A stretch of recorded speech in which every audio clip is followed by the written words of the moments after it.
In this recording, I'm going to show how to install the Curity Identity Server on Azure.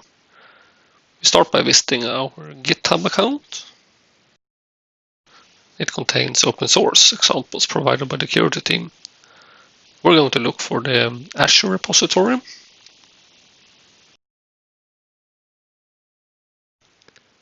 This repository contains ARM templates to deploy Curity Identity Server.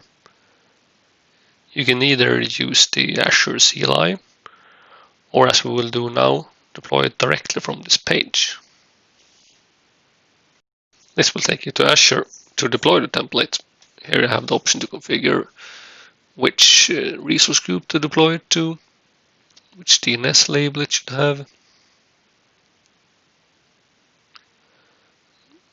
set the admin password, and the name of the resource.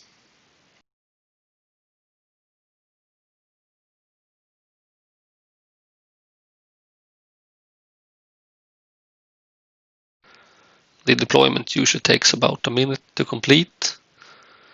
It will create a container instance with the Curity Identity Server image running on it. So once it's done, we can see the details to see that the status is okay and that the resource is created. If we head over to the outputs,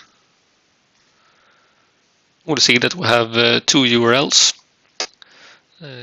one for the admin and one for the runtime.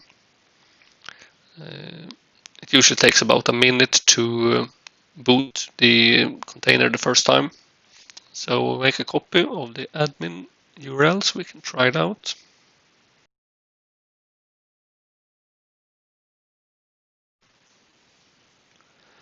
Seems to be up and running.